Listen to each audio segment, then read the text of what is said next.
অনেকেই আছে আমাদেরকে বলে যে, "তোমরা মেয়ে মানুষ, তোমাদের এত হাত খরচ কিসে? তোমাদের কেন টাকা লাগবে? তোমাদের ইনকামের কি দরকার? তোমরা ঘরে বসে থাকবে, ঘরে খাবে।" আসসালামু আলাইকুম, সবাই কেমন আছেন? আশা করি সবাই ভালো আছেন, সহি সালামতে আছেন।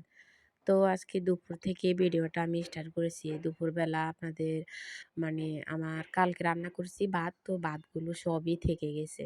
তো এখন তরকারি রান্না করলে তো তরকারি এগুলা দিয়েও ভাত খাইবে না। ব আরো এগুলা তো ফানি ভাত। তো পরে আপনাদের ভাইয়া আবার একটু মাছ ভুনা করলে এভাবে উনি খুবই পছন্দ করে। তো এর জন্য আপনাদের ভাইয়ের জন্য আমি মাছ ভুনা করে নিলাম।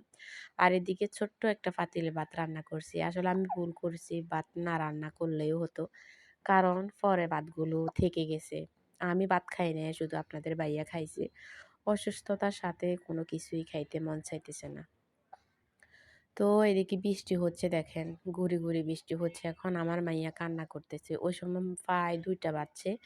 তো আমার মেয়ে কান্না করতেছে, ও কান্না করতেছে আমি ভিডিও করার জন্য। শুধু দেখাইতেছে, ও তো বলতে পারে না। তো দেখাইতেছে আমি ভিডিও করার জন্য আর ও টাইল করতেছে। পরে আমি বলতেছি ও ভিডিও করব বলে মাথা ডুলাইতেছে। তো পরে আমি ভিডিও করছি। আসলে যখনই আমি ভিডিও করতে গেছি তখনই বৃষ্টিটা কমে গেছে। মানে কি প্রচুর বৃষ্টি হচ্ছে। যখন ভিডিও করতে যাচ্ছি তখনই মানে বে বৃষ্টিটা বন্ধ হয়ে গেছে। পরে আমি বলতেছি যে বৃষ্টির সাথে হয়তো আমার সাথে রেষারেষি আসে এর জন্য আরকি। তো পরে সন্ধ্যা কাঁকরোল রান্না করব। আবার আমার রসুন বাটাও নেই। আদা রসুন বাটা শেষ হয়ে গেছে। আর আদা রসুনটা আমি একসাথে ব্লেন্ডার করি, আবার বাটলেও একসাথে বাটি। কারণ আমি মাংসতে দিই। তো এর জন্য একসাথে আমি ব্লেন্ডার করে ফেলি। অনেকজনে আদা আলাদা করে, রসুন আলাদা করে। আমি ২ টাই একসাথে করি। তো এখন আমি এখানে রসুনগুলো যখন কাটতেছি আমার মেয়ের কি জানি রাগ উঠছে জানি না। ও সবগুলো ছিটাইতেছে, শুধু এদিক থেকে ওদিকে ফেলতেছে, ওদিক থেকে ওদিক থেকে ফেলতেছে। তো ওর আব্বু বলতেছে, "তুমি এগুলা কেন ফালাইতেছো?" ও আরো বেশি ফালাইতেছে। ওকে যত বলতেছে ও আরো বেশি ফালাইতেছে। আর আমি হাসতেছি, বলতেছি, "ওর কি জন্য রাগ উঠছে? কেন রাগ উঠছে? সেটাই তো জানি না ও রাগ করতেছে কেন?" পরে আমরা হাসতেছি কিন্তু ওর তো রাগ কমতেছে না। ও ইয়ে করতেছে, ফালাইতেছে তো ফালাইতেইছে। পরে আমি বলতেছি, "আম্মু আমাকে একটা খুঁজে দাও, আম্মু করি।" ও আমাকে দিতেছে না। আসলে বাচ্চাদের কখন কি রাগ হয়, কখন কি হয় কেউ জানে না। ওরা ওদের মর্জিতে কাজ করে। ওরা কারো কথা শুনে না, কারো দিকে তাকাও না। আর আমার মেয়েটা হলো একরোগা। ও যেটা বলবে ওইটাই। ও শরীরে একটুও শক্তি নাই। কিন্তু ওর রাগটা অনেক বেশি।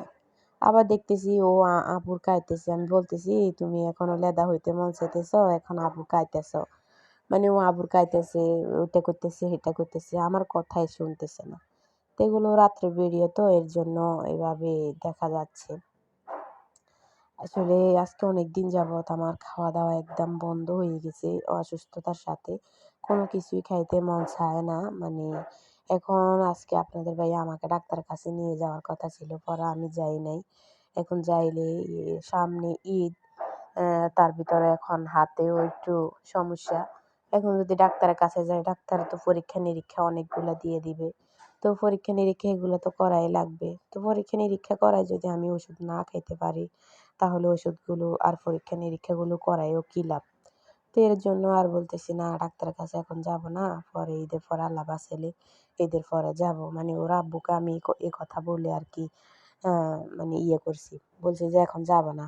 তো পরে বলতেছে, "আচ্ছা তাহলে চলো বাজারে যাব। বাজারে গিয়ে তোমার জন্য কিছু ফল আনবো। তারপরে কবুতর আনবো। তারপরে তোমার জন্য কিছু ডিম আনবো।" তো আমি বলতেছি, "না আমি যাব না। তুমি যাও।" তো আজকে একটু কাজে গেছি এর জন্য জানি বলতেছি। যেন না যায় এর জন্যই আমি চাইতেছি থাক যাওয়া দরকার নাই। আর এখানে আমি কাঁকরোল কুড়িয়ে নিতেছি যে কাঁকরোলগুলো রান্না করব। এই আরকি। আসলে আমরা আমরা মেয়েদের যে হাত খরচ লাগে, আমাদের মেয়েদের যে অনেক চাহিদা আছে, আমরা মন চাইলে যে কিছু কিনতে পারি না, এটা কেউ ভাবে না। সবাই বলে কি, আ তুমি মেয়ে মানুষ, তোমার টাকা দিয়ে তুমি কি করবা? তুমি থাকো ঘরে। তোমার এত টাকা পয়সা দরকার কি?" আমি মেয়ে মানুষ বলে কি আমার কোনো কিছু মানে খাইতে মন চায় না? আমি কোনো কিছু আমার কিনতে মন চায় না? আমার কি কোনো চাহিদা নাই? আমি কি কিছু করতে মন চায় না? এগুলা অনেকেই বলে, এগুলা বলে লাভ নাই। আর আমরা আসলে মেয়ে, তো মেয়েরা আসলে মেয়েদের মতোই থাকি। কিন্তু এখন কি করব বলেন? এখন হাত খরচ, তারপর সময়ে, সময়ে আমাদের তো টাকা লাগে। বলে কি ইনকাম দিয়ে কি করবা? মেয়েদের এত ইনকাম কিসের? হ্যাঁ, স্বামী যা আছে তা নিয়ে শুকরিয়া করো। স্বামী যা আছে তা নিয়ে তো শুকরিয়া করি। আমরা তো বলি না যে স্বামীর নাই কেন? স্বামী এরকম কেন? ওরকম কেন? যাই আছে আলহামদুলিল্লাহ বলেই তো শেষ। আলহামদুলিল্লাহ বলেই তো শেষ আমরা মেয়েরা। আমরা মেয়েরা তো এর বেশি কিছুই করি না। ছেলেদের মতো যদি বউ যদি একটু কালো হয়, বউ যদি একটু খাটো হয়, বলে কি আমি বিয়ে করব। আমার এই পছন্দ না। এই বউকে নিয়ে কোথাও যেতে আমার লজ্জা করে। কিন্তু একটা মেয়ে যত মানে অনেক মেয়ে স্বামী যেরকমই হোক, স্বামীকে নিয়ে কোথাও বেরোতেও স্বাচ্ছন্দ্য বোধ করে যে আমি আমার স্বামীকে নিবো। আমার স্বামী যেমনই হোক। কেন আমার স্বামী, ও তো আমার স্বামী। কিন্তু ছেলেরা এটা বলে না। অনেক ছেলেরাই বলে না। বলে কি যে আমি ওকে আমার সাথে নিবো না। আমার লজ্জা করে। আমি আমি ওকে বিয়ে করছি। এখন ওর সাথে আমাকে মানায় না। কোথাও গেলে মানুষ আমার দিকে তাকায় থাকে। আমি অনেক দেখেছি এরকম। অনেক দেখেছি।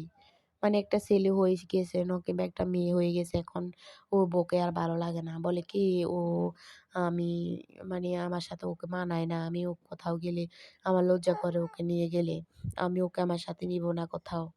এরকম ভাবে বলে। অনেকেই বলে আমি দেখছি। এটা আমার চোখের দেখা।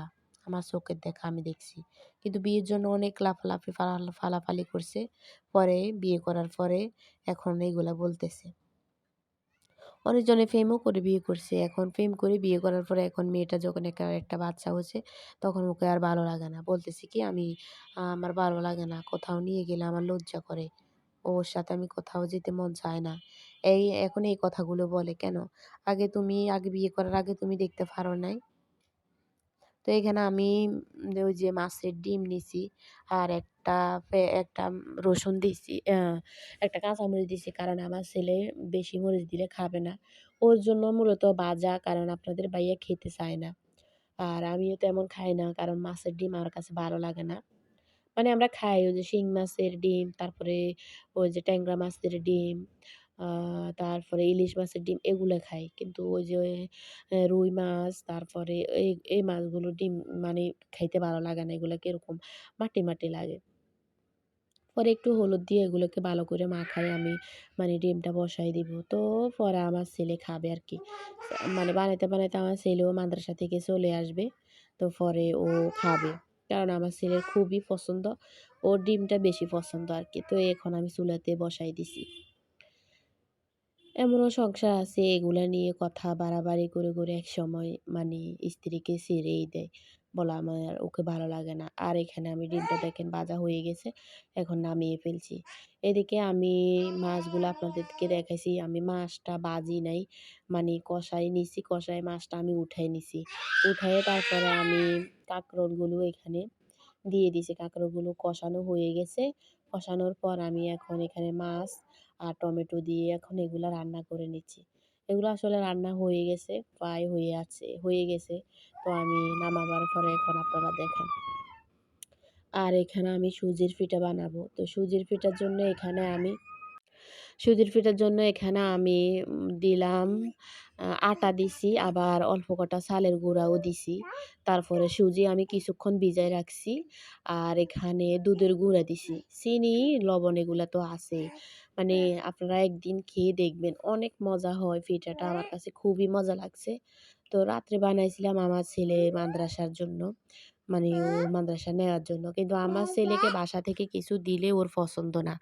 মানে ও বাসা থেকে কোনো কিছু খাবে না। ও দোকানের ওই যে রুটি খাবে এগুলা। মানে প্রতিদিন ও দোকান থেকে রুটি খাবে। আমরা যখন আমাদের লাইফ বেকারি থেকে মানে বিস্কিট, তারপরে রুটি, কেক আনি, তখন ওগুলা ওর কাছে ভালো লাগে না। ও বলে কি আমি প্রতিদিন এগুলা খেতে ভালো লাগে না। কিন্তু দোকান থেকে প্রতিদিন ও রুটি খাইতে ওর ভালো লাগে। এটা কোনো কথা বলেন? মানে আমার ছেলেটা শুকায়ে কেমন হয়ে গেছে, কিন্তু কথা শোনে না। ও মানে ওর মতোই ওই যে যেগুলা মানে খাইলে ওর সমস্যা হবে, ও ওগুলাই খায়। আর ওগুলাই ওর খুবই পছন্দ। এই আর কি। পরে পিঠাগুলো বানাবার পরে আমার রান্নাবান্না শেষ হয়ে যাবে। দেখেন ২ দিকে তো রান্না, ওইদিকে শেষ তরকারি। আর এখন পিঠাগুলো বানাইছি। এগুলা বানাইতে প্রায় আমার ১১টা বেজে গেছে। তো পরে পিঠাগুলো কালার দেখেন অনেক সুন্দর আসছে। তো পরে আমি পিঠাগুলো এখন রেখে দিব। আর সকালে খাওয়া হবে, কারণ আমার ছেলেও ঘুমাই গেছে, আপনাদের ভাইয়াও ঘুমাই গেছে। শুধু আমি আর আমার মেয়ে জেগে আছি। তো সবাই ভালো থাকবেন, সুস্থ থাকবেন। আল্লাহ হাফেজ।